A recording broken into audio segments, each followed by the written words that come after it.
بسم الله الرحمن الرحيم. مساء الخير يا صبايا، اهلا بكم في سفرة سماح. احنا يا بنات النهارده مش هنعمل مع بعض اكله ولا حاجه، لان انا عملتها قبل كده على القناه. انا بس هديكوا ليها فكره جديده.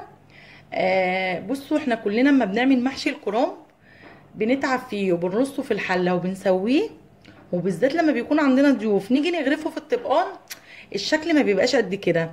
يعني انا قبل ما اعمل الحكايه دي انا كنت لازم اعمل المحشي في 3 4 حلل صغيرين علشان اقلبه، عشان ما اغرفوش كده طبقان طبقان، لان شكله ما بيبقاش حلو زي ما بيكون على بعضه. فانا بقى بعمله ايه، انا قلت بقى اقول لكم انا بقيت اعمل محشي الكرنب ازاي. انا بقيت اعمله في الفرن في الطاجن. هتقولي لي ازاي؟ هقول لكم زي كده. انا طبعا عامله محشي الكرنب قبل كده في القناه بالخلطه بكل حاجه، بحشو بلف بكل حاجه. فانت هتجيبي الفيديو من على القناه وما عليكي، بدل ما هتحطيه في الحله هتحطيه في الطاجن، وانا هقول لك هتسويه ازاي. احنا هنفتح عليه بقى دلوقتي ونشوفه مع بعض شكله ايه في الطاجن.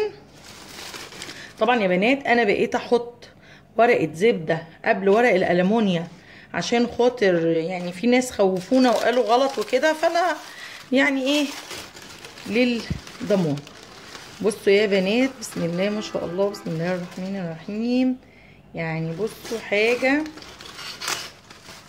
شايفين شكل طاجن الكرنب؟ على فكره انا بعمل الحكايه دي بقالي 3 سنين، وهقول لكم شفت فكرتها فين. بصوا يا بنات، معلش بقى، شايفين مستوي وحلو جدا. والجميل كمان بقى في المحشي ده وفي الطاجن ده ايه، ان ده الكرنب ده عندي من الشتاء اللي فات. والله الكرنب ده عندي في الديب فريزر من الشتاء اللي فات، هيطلع طعمه خرافه وشكله احلى. تخيلي ان انت تعملي بقى لما يكون عندك الضيوف طاجنين 3 من ده وتحطيهم على السفره بالمنظر الجميل ده، كله هينبسط. وفكره جديده وكده. انا يا جماعه كنت شفتها من الشيف الشربيني في سي بي سي سفره، بس هو كان عامل كده وكان عامل له صلصه بالثوم. انا بصراحه لما جربت الوصفه دي لا، طعمها ما عجبناش ان انا اسويه بصلصه بالثوم. يعني كان بدل ما يسقيها شوربه سقيها صلصه بثوم. انما الفكره نفسها عجبتني وانا بقيت اعملها. بصوا يا جماعه بقى، هي ناجحه جدا وحلوه جدا وشيك. انا عايزاكم تغيروا، يعني مش كل مره تعملي نفس اللي انتي بتعمليه. المره دي لما يجيلك الضيوف مره تعمله لهم طاجن ومره تعمليه في حله صغيره وتقلبيه. يعني بصوا افكار كتير. وطبعا الستات المصريه بسم الله ما شاء الله والعربيه عامه ما شاء الله عليهم، افكارهم حلوه وحلوين وايديهم حلوه في الاكل ونفسهم كمان واشطر مني.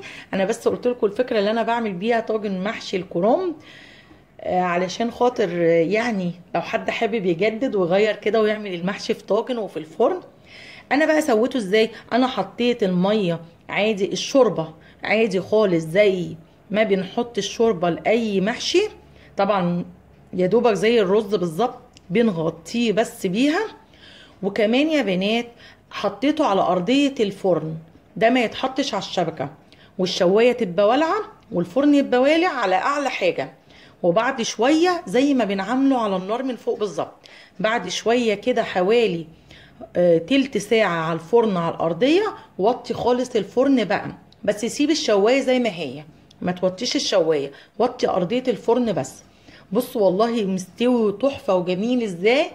أنا انبسطت منه ومبسوطة دايما منه، وولادي كمان بيحبوه بالطريقة دي. شكله بيبقى حلو كده وشيك بدل ما نغرف ونعكش الدنيا. ودي فكرتي المحشي الكرنب في الفرن يعني. دي كانت فكرتي المحشي الكرنب في الفرن. يا رب يكون عجبتكم، ولو عجبتكم يا ريت تعملوا لي لايك وشير واشتراك في القناه.